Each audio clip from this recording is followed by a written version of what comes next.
Hello everyone, this is doctor same. हमने kingdom Animalia start किया था, उसमें ये सारे के सारे आपके फाइलम है और ये आप लोग के पास कैरेक्टरिस्टिक्स हैं। अच्छा जी, हमने सबसे पहले हैबिटेट, लोकोमोशन और ये सारे की सारी फिर न्यूट्रिशन, डाइजेशन, सर्कुलेशन, रिस्पायरेशन, ये सारे के सारे हम पढ़ चुके हैं। आज हमारा टॉपिक है अबाउट द एक्सक्रीशन, और एक्सक्रीशन बहुत ही इंपॉर्टेंट है। इसमें से बहुत ज़्यादा चांसेस होते हैं एमसीक्यूज आने के। सो आज हम जितनी भी फाइलम है हमारे पास उनके हम क्या पढ़ेंगे, हम एक्सक्रीशन पढ़ेंगे। Let's start. देखिए जी, सबसे पहले तो आप लोग को सीक्वेंस याद होने चाहिए। अच्छा कि मैं फर्स्ट रो में किसकी बात कर रहा हूँ, पोरिफेरा की, दूसरे में हम सिलिंट्रेट की, प्लेटीहेल्मिन्थेस, स्केल्मिन्थेस। इस तरह आप लोग को पता होनी चाहिए कि हम किस चीज़ की बात कर रहे हैं। तो सबसे पहले हम बात कर रहे हैं पोरिफेरा की, तो पोरिफेरा पर आप लोग कंसंट्रेट करें। अच्छा जी, हमारे पास पोरिफेरा और हमारे पास सिलिंट्रेट्स के दरमियान जो है सिमिलैरिटी है। ये दोनों क्या है, ये सेम है। इसमें भी डिफ्यूजन के जरिए एक्सक्रीशन होती है, इसमें भी डिफ्यूजन के जरिए होती है। इसको हम वाटर बाथ भी कह सकते हैं। अच्छा जी, वाटर बाथ एक्सक्रीशन सिस्टम, इसको भी वाटर बाथ एक्सक्रीशन सिस्टम। तो फर्स्ट दो जो है ये इतनी ज़्यादा डेवलप नहीं होती, पीछे जाके हम डेवलप हो जाते हैं। तो ये दोनों जो है ये क्या है, ये हमारे पास डिफ्यूजन के जरिए इसमें एक्सक्रीशन होती है। अच्छा जी, उसके बाद आप लोग देखें हमारे पास आ जाते हैं फ्लेम सेल।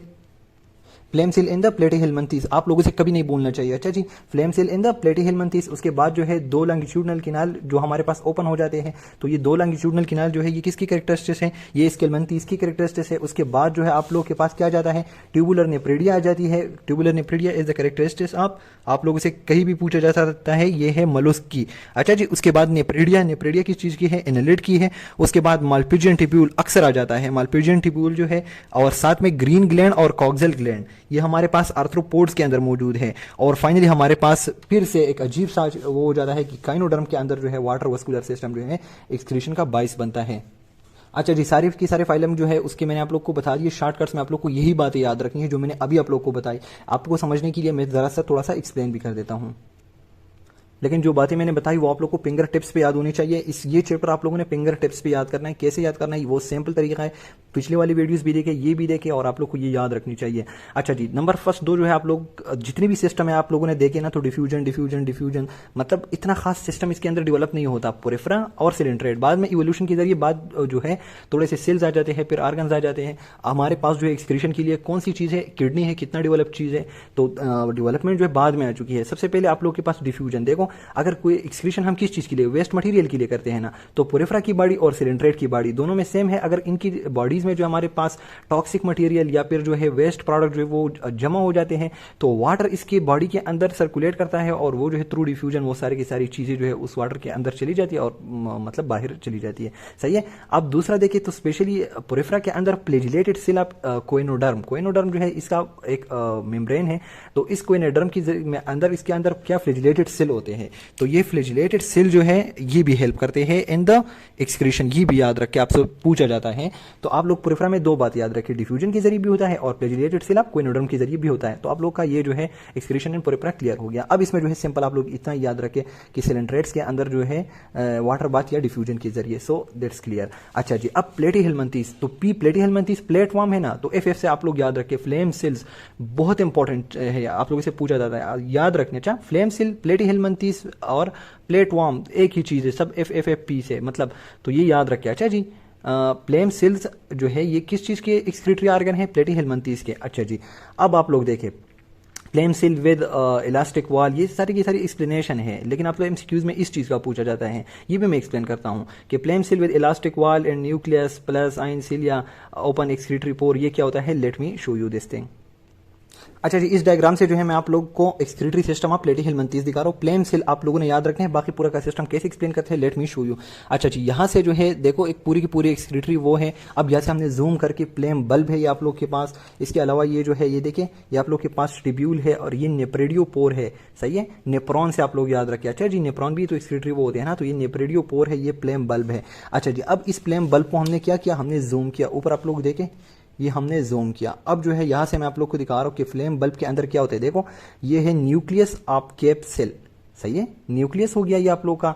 ये इसके अंदर जो है बहुत सारी सिलियां हो गए। यहाँ से जो है देखो वाटर की ट्रेवलिंग वगैरह यहाँ होती है। Interstitial fluid filter through membrane via cell interdigitate, तो मतलब यहाँ पर जो है फ्लेम सेल के अंदर इंटरस्टिशियल फ्लूइड आ जाता है, और फिर वो यहाँ फिल्टर। तो यहाँ जो फ्लेम सेल, असल आप लोगों ने क्या याद रखना है, फ्लेम सेल, ये फ्लेम सेल का क्या है, न्यूक्लियस है, ये सिलिया है, यहाँ वाटर आ जाता है और फिल्टर हो जाता है। ये फ्लेम बल्ब को उन्होंने जूम किया है, और ये हमने कहाँ से लिया है, प्लेनेरिया से लिया है। प्लेनेरिया क्या है, प्लेटीहेल्मिन्थेस है। तो प्लेटीहेल्मिन्थेस में आप लोगों ने फ्लेम सेल का नाम याद रखना है। अच्छा जी, फ्लेम सेल के बाद आप लोग के पास किस चीज़ की बारी आ जाती है? वो आ जाती है आप लोग के पास स्केलमंथीस की, प्लेटीहेलमिंथीस के बाद स्केलमंथीस। अब स्केलमंथीस के अंदर कैसा सिस्टम है देखें, टू लॉन्गिट्यूडनल किनाल जाते हैं और वो फिर ओपन हो जाते हैं। टू लॉन्गिट्यूड देखिए जी, ये आप लोग मेरी इस उंगली पे गौर करें, ये आप लोग का हो गया स्केलमंथीस, और स्केलमंथीस को दूसरा क्या नाम कहते हैं आप लोग को याद है? निमाटोड्स। अच्छा जी, अब नेमाटोड्स की बॉडी में क्या होता है देखें, ये इस तरह का एक अच्छा जी, अब ये देखें, ये नेमाटोड हो गया आप लोग के पास, ये इसका डॉर्सल वो है, पीछे वाला हम बैक को हम डॉर्सल कहते हैं और आगे वाले को वेंट्रल कहते हैं, और ये इसका वेंट्रल है। अच्छा जी, अब देखें इस निमाटोड के अंदर इस तरह राइट और लेफ्ट दोनों साइड्स पे इस तरह ट्यूब्स जाते हैं, और ये ट्यूब्स जो है ये फाइनली यहाँ पर ओपन हो जाते हैं on the ventral surface just behind the mouth. तो माउथ के साथ साथ इसका जो एक्सक्रीटरी ऑर्गन है वो ओपन हो जाता है, और ये कहाँ से आया है? ये दो साइड्स पे जो ट्यूब्यूल्स गए हैं वहां से। ये देखें, तो दो लॉन्गिट्यूडनल किनाल है which open on the ventral side through small pore just behind the mouth. ये इसका पूरे का पूरा सिस्टम हो गया, किस चीज का? निमाटोड्स का।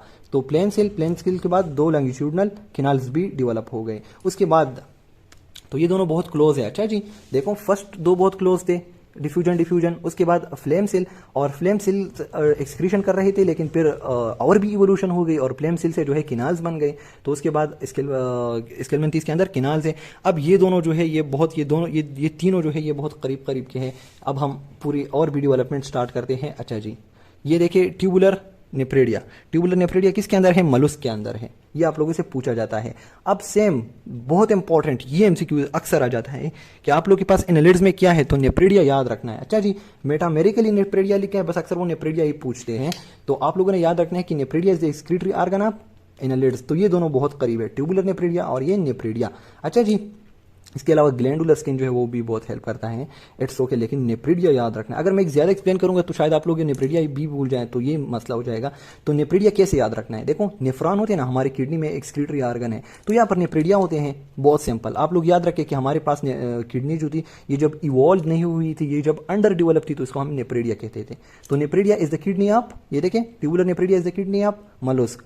आप लोग मेटामेरिकल नेफ्रिडिया या nephridia is the kidney of annelid. तो ये दोनों याद रखें, याद रहेंगे। अच्छा जी, उसके बाद ये चीज हर एक बहुत इंपॉर्टेंट है, क्योंकि ये पॉइंट्स है और ये बहुत इंपॉर्टेंट है। अच्छा जी, आर्थ्रोपोड्स आते हैं। अब आर्थ्रोपोड्स का हमसे पूछा जाता है कि उसका एक्सक्रीटरी ऑर्गन कौन सा है, कौन सा नहीं है।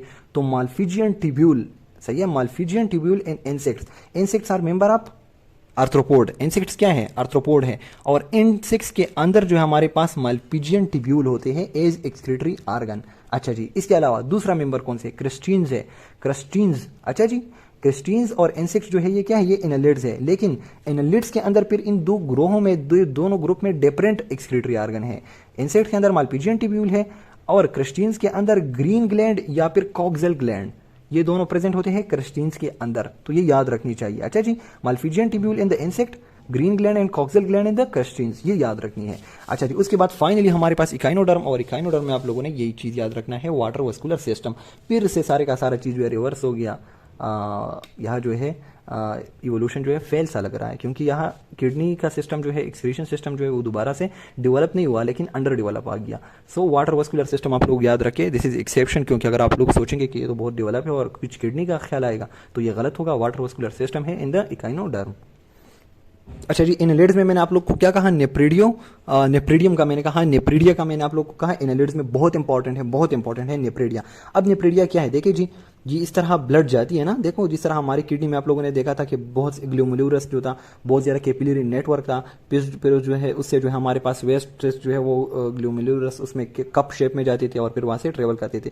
तो ये भी कुछ इस तरह का सिस्टम होता है, सही है। और फाइनली जो है नेप्रेडियोपोर के जरिए जो है ये सारी की सारी चीजें निकलती है, सही है। ये नेप्रेडियोपोर है, ये इसकी बॉडी जो है सेगमेंटेड है, हर एक सेगमेंट में पूरी का पूरा सिस्टम होता है, वो बात की चीजें हैं, लेकिन अभी आप लोगों ने नेप्रेडिया का नाम ही याद रखना है। अच्छा जी, thank you so much, see you in the next lecture. अल्लाह हाफिज़।